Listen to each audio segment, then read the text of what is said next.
Hello guys and welcome back to our YouTube channel that is pharmacy. So आज की इस video lecture के अंदर हम कवर करने वाले हैं अपना मेडकेम की हिस्ट्री वाला पोर्शन, जो कि हमारा लास्ट वीडियो लेक्चर में हमने थोड़ा सा कवर किया था। बाकी का बचा हुआ आज इस पूरी वीडियो लेक्चर के अंदर हम कवर करेंगे। तो जैसा हमने लास्ट लेक्चर तक देखा था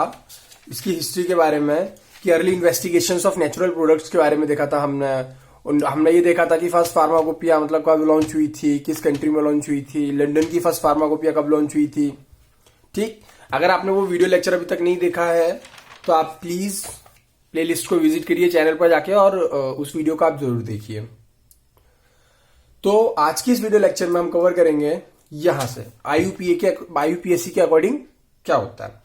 तो आईयूपीएससी के अकॉर्डिंग जो मेडिसिनल केमिस्ट्री है वो डिस्कवरी, डेवलपमेंट और जो इंटरप्रिटेशन होता है मोड ऑफ एक्शन। इंटरप्रिटेशन का मतलब होता है कि जो मोड ऑफ एक्शन है बायोलॉजिकली एक्टिव कंपाउंड का, मतलब कि जैसे आप बायोलॉजिकली एक्टिव कंपाउंड को आप बोल सकते हैं कि जो एपीआई एक्टिव फार्मास्यूटिकल इंग्रेडिएंट होता है, मतलब कि जो भी फार्मास्यूटिकल इंग्रेडिएंट होता है जो थेरेपेटिक एक्शन के लिए रेस्पॉन्सिबल होता है, उसकी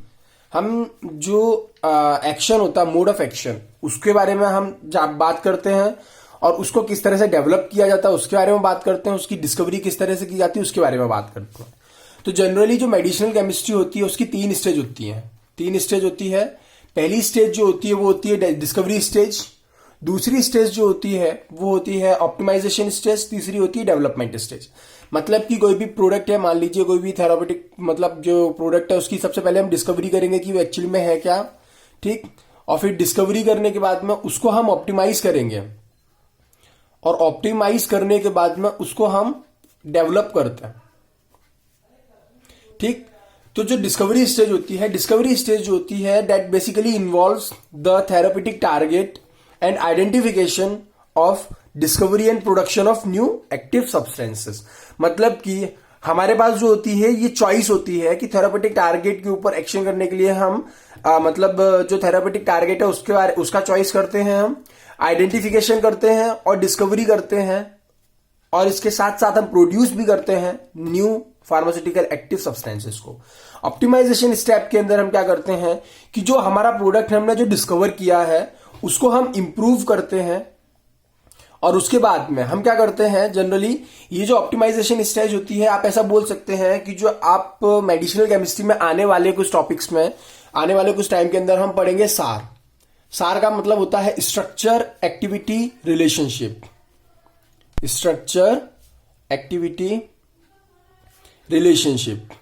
इसके अंदर बेसिकली क्या होता है कि कोई भी कंपाउंड है, मान लीजिए इस तरह का अगर कोई मॉलिक्यूल है जिसके अंदर यहां पे आर लगा हुआ है, और नहीं इस तरह से नहीं, आप इस तरह से लेके चलिए कि ये और इसके साथ में CH2 NH और R, और यहां पे R', इस तरह का मॉलिक्यूल अगर कोई है। ठीक, तो इस तरह के मॉलिक्यूल्स के अंदर जनरली क्या मतलब इसमें कहां मॉडिफिकेशन कर सकते हैं, मतलब मान लीजिए स्ट्रक्चर एक्टिविटी रिलेशनशिप, स्ट्रक्चर के अंदर हम कुछ एक्टिविटी शो करेंगे और उसके बाद में हम उसकी ऊपर हम उसका रिलेशन देखेंगे कि स्ट्रक्चर के अंदर चेंज करने से उसकी पोटेंसी के ऊपर या फिर जो उसकी थेरापेटिक एक्शन है उसके ऊपर क्या इफेक्ट पड़ता है। मान लीजिए जैसे यहाँ R' लगा है, R' की जगह मैं कुछ भी लगा दूं, कोई अल्काइल ग्रुप लगा दूं, या फिर मान लीजिए बेंजीन रिंग लगा दूं, या फिर कोई भी ग्रुप लगाऊं, तो डिफरेंट ग्रुप का डिफरेंट पोजीशन पर क्या इफेक्ट होता है हम ये चेक करते हैं सार के अंदर। तो ये ऑप्टिमाइजेशन स्टेप में आता है, जिसके अंदर हम क्या करते हैं जनरली पोटेंसी जो होती है पोटेंसी इंक्रीज करते हैं, और टॉक्सिसिटी जो होती है और उनको हम डिक्रीज करते हैं। ठीक, जनरली क्या होता है पोटेंसी का मतलब क्या होता है, आपने सुना होगा कि पोटेंट ड्रग का मतलब होता है ऐसे ड्रग कंपाउंड जो कम से कम डोज के अंदर, जिनका मिनिमम डोज होगा कम से कम डोज के अंदर वो मैक्सिमम इफेक्ट शो करता है। ठीक, तो अब यहां ऑप्टिमाइजेशन स्टेप आ गई, इसके बाद अब डेवलपमेंट स्टेज आती है, जिसके अंदर क्या होता है कि जो कंटिन्यूएशन होता है improvement of pharmacokinetic property. Pharmacokinetics क्या होता है, फार्माकोडायनेमिक्स क्या होता है, मैंने आपको फार्माकोलॉजी की वीडियो लेक्चर्स के अंदर बताया है डिटेल में। अगर आप नहीं देखा है तो प्लीज वहां चैनल पे विजिट करिए, आपको पता पड़ेगा। ठीक, अब हम बात करते हैं इसकी फर्दर जो टॉपिक है, मतलब जो हमारा टॉपिक लेफ्ट आउट हुआ है हिस्ट्री का, उसके बारे में कि मेडिसिनल केमिस्ट्री जनरली क्या होती है। मेडिसिनल केमिस्ट्री के अंदर हम ऑर्गेनिक केमिस्ट्री के साथ में बायोकेमिस्ट्री, उसके साथ में एनाटॉमी एंड फिजियोलॉजी और फार्माकोलॉजी, ये 4 सब्जेक्ट्स का नॉलेज अगर आपको है तो मेडिसिनल केमिस्ट्री का आपको नॉलेज ऑटोमेटिक चलते आएगा। कैसे? मॉलिक्यूल है अगर कोई भी, मान लीजिए इस तरह का अगर कोई भी मॉलिक्यूल है, तो ये किस तरह का मॉलिक्यूल है? Organic chemistry. मतलब कि नॉमेनक्लेचर करने के लिए, फंक्शनल ग्रुप को पहचानने के लिए, कंपाउंड्स को पहचानने के लिए आपको ऑर्गेनिक केमिस्ट्री आनी चाहिए। वो किस तरह से सिंथेसाइज होगा, या किस तरह से उसके ऊपर कैटलिस्ट रिएक्ट करेगा, या उसके ऊपर कौन कौन से एंजाइम्स रिएक्ट करेंगे, आगे फर्दर प्रोडक्ट क्या बनेगा, वो बायोकेमिस्ट्री के अंदर डील करते हैं। एनाटॉमी और फिजियोलॉजी के अंदर हम जनरली ये डील करते हैं कि शरीर का कौन सा ऑर्गन है, बॉडी का कौन सा ऑर्गन है, जहां पे आप बोले कि शरीर का ऐसा कौन सा ऑर्गन है जहां पे ये दवाई, जहां पे हमने जो अपना प्रोडक्ट दिया है वो किस ऑर्गन पे जाके एक्ट करेगा, तो हमें उस ऑर्गन के बारे में नॉलेज होनी चाहिए, जो कि एनाटॉमी और फिजियोलॉजी के अंदर पढ़ते हैं। साथ में फार्माकोलॉजी, मतलब कि उसका जो थेरेपेटिक इफेक्ट है, थेरेपेटिक इफेक्ट क्या है, कैसा है, वो हम फार्माकोलॉजी में पढ़ते हैं। ठीक, जनरली क्या हुआ था कि बहुत सारा टाइम लगा हमको डेवलप करने में, इस स्टेज तक आने में। क्या हुआ था कि बहुत से जो डिफरेंट एराज हैं उनमें चलता रहा, और जिसके साथ साथ क्या, जिनमें मतलब डेवलपमेंट चलता रहा, और वेरियस टाइम टू टाइम नई नई चीजें डिस्कवर होती हुई चली गई, जिसके साथ हमें आज ओवरऑल एक पूरा रिजल्ट देखने को मिलता है कि किस तरह से वो डेवलप हुई है। ठीक, जैसे कि बहुत लंबी हिस्ट्री है प्लांट्स की, जो कि यूज किया जाता था वेरियस डिसीज को ट्रीट करने के लिए, स्पेशली कहाँ, जैसे अर्ली सिविलाइजेशंस होते थे, इजिप्ट में, इंडिया में, चाइना में। इजिप्ट में आज भी कुछ हमको मतलब इजिप्ट के जो बोल सकते हैं कुछ डॉक्यूमेंटेशन मिलते हैं, जिनको पेपायरस बोलते हैं। पेपायरस जो होते हैं प्रिस्क्रिप्शन टाइप के डॉक्यूमेंट्स होते हैं, या फिर आप बोल सकते हैं कि जिनके अंदर ड्रग्स का नॉलेज रहता है, ड्रग्स के बारे में लिखा हुआ, वो पूरा का पूरा हमें मिलता है। इंडिया का आयुर्वेद का सिस्टम है, और चाइना का जो चाइनीज सिस्टम है, हम वो भी पढ़ते हैं। इसके बाद हम बात करते हैं इसके बारे में कि जो अर्ली बिगनिंग थी 19th सेंचुरी की, उसमें हमने अल्कलॉइड्स को आइसोलेट किया था 19th सेंचुरी में। मतलब क्या बोल सकते हैं कि मॉर्फिन जो थी, मॉर्फिन की डिस्कवरी जो हुई थी 1803 में हुई थी। ये जो डेट्स होती है ना कि किस मतलब प्रोडक्ट की, या फिर आप बोल सकते हैं कि किस अल्कोलाइड की या फिर किस केमिकल की खोज किस टाइम में हुई थी, ये जीपैट पॉइंट ऑफ व्यू से काफी इंपॉर्टेंट होते हैं। ठीक, तो मॉर्फिन जो था वो 1803 में डिस्कवर किया गया था, क्विनिन 1823 में डिस्कवर किया गया था, और एट्रोपिन की डिस्कवरी 1833 में हुई थी, जो कि आज मेडिसिनल केमिस्ट्री का फाउंडेशन करते हैं। सॉरी, मॉर्फिन के साथ में क्विनिन और एट्रोपिन, ये जो होती है ना, मेडिसिनल केमिस्ट्री का बेस बनाती है। उस टाइम पे इन्होंने एक बेस रखा, या फिर आधार रखा, जो फाउंडेशन जिन्होंने मेडिसिनल केमिस्ट्री का रखा, कि जहां से लोगों का इंटरेस्ट जागा कि मेडिसिनल केमिस्ट्री के बारे में हमें और डिटेल पढ़ना है। ठीक, अब बात करते हैं कि जो जनरल स्टेज होती है, कि जो भी डेवलपमेंट स्टेज होती हैं, या फिर कुछ 3 स्टेज, जो फेज 1 होती है, हम फेजेस के बारे में पढ़ेंगे कि फेजेस में किस फेज में क्या डिस्कवरी की जाती है, या फिर किस फेज में क्या किस तरह से डिस्कवरी हुई। तो फेज 1 की अगर हम बात करें, तो इसके अंदर जो ऑर्गेनिक केमिस्ट्री थी, वो उसके द्वारा उसकी हेल्प से हमने सिंथेसाइज किया था सेमी सिंथेटिक और फुल्ली सिंथेटिक डेरिवेटिव्स को, जो कि स्ट्रक्चरल मिमिक्री करते हैं। जैसे कि अगर बात करें, आप ऐसा बोल सकते हैं कि जो सिंपैथो माइमेटिक एजेंट्स होते हैं। अब इसमें शब्द आ रहा है माइमेटिक, मतलब कि इसमें हम आर्टिफिशियल जो है सिंथेसाइज ड्रग करेंगे, या फिर माइमेटिक का मतलब होता है मिमिक करना। ये हम आगे चल के हमारा अभी पढ़ेंगे। तो सिंपैथोमाइमेटिक एजेंट्स मतलब कि ऐसे एजेंट जो सिंपैथेटिक सिस्टम जो होगा उस पे जाके, मतलब ऐसे सिंपैथेटिक सिस्टम पर जो एक्ट करने वाले ड्रग्स होंगे, उनके जैसा मिमिक करेगा, उनके जैसा एक्शन शो करेगा। मतलब कि आप बोल सकते हैं कि वो एगोनिस्ट एक्टिविटी शो करता है, कि मतलब जाएगा उसी के साथ कंपीट करके उसी के जैसा शो करेगा, मिमिक करेगा, कि पर कंपाउंड वो नहीं होगा, कंपाउंड दूसरा होगा। ठीक, एग्जाम्पल के तौर पे जैसे कि आप ऐसा बोल सकते हैं कि सिंथेटिक सेमी सिंथेटिक हमने किया कुछ प्लांट्स से, जिनकी डिस्कवरी जो हुई थी स्टार्ट हुई थी आफ्टर 1860। एग्जांपल के तौर पे जैसे कि एस्पिरिन, एस्पिरिन को हमने 1899 में सैलिसिन से हमने इसको सिंथेसाइज किया। बेंजोकेन जो है इसको कोकेन से और भी फर्दर प्रोडक्ट मतलब कंपाउंड से जिनसे हमने इनको 1892 में सिंथेसाइज किया। उसके बाद में इंप्रूवमाइजेशन की वजह से, due to the improvisation of biological activity in the semi synthetic और फुल्ली सिंथेटिक, ये जो हमने सिंथेटिक और सेमी सिंथेटिक और फुल्ली सिंथेटिक मतलब कि हमने पूरी तरह से बनाया है, और सेमी सिंथेटिक मतलब कि ऑलरेडी प्रोडक्ट बना हुआ था नेचुरल में, नेचुरल प्रोडक्ट था जिसके अंदर हमने उसमें थोड़ा सा चेंज करके हमने उसको थोड़ा सा केमिकल मॉडिफिकेशन करके उसके हमने पोटेंशी बढ़ा दी। ठीक, तो जो आपके हमने क्या किया कि जो बायोलॉजिकल एक्टिविटी में इंप्रूव होने की वजह से, मतलब कि जो आपके सिंथेटिक और सेमी सिंथेटिक है, मतलब कि जो कंपाउंड है उनमें हमने जब इंप्रूवाइजेशन किया, जिसकी वजह से जो एनालॉग्स थे, रिजिड एनालॉग्स, द साइंटिस्ट जो थे उन्होंने स्टार्ट कर दिया इस चीज में बिलीव करना कि जो स्ट्रक्चरल एक्टिविटी रिलेशन होता है एक प्रकार का, मतलब उन्होंने क्या सोचा, इसमें क्या हुआ कि जब हमने कोई भी केमिकल कंपाउंड लिया, उस केमिकल कंपाउंड के अंदर उस टाइम पे उन्होंने क्या किया, उसमें स्ट्रक्चर में चेंज करके देखा, और स्ट्रक्चर में चेंज करने के बाद हमने ये नोटिस किया कि जब स्ट्रक्चर चेंज हुआ तो उसके बाद में किस तरह से डेवलपमेंट इसका हुआ। ओके, और इसके बाद में क्या हुआ कि मतलब कि जो साइंटिस्ट थे उन्होंने उस समय पर ये बिलीव करना स्टार्ट कर दिया कि कंपाउंड के स्ट्रक्चर में चेंज करने से कोई इफेक्ट उससे पड़ता है, जिसको आज हम स्ट्रक्चर एक्टिविटी रिलेशनशिप के नाम से पढ़ते हैं। ठीक, इसीलिए जैसे कि activity relationship between chemical structure and biological activity, मतलब कि सार, इसीलिए दस क्रम ब्राउन और फ्रेशर इन 1869 प्रपोज दैट, मतलब कि सर क्रम ब्राउन और फ्रेशर जो थे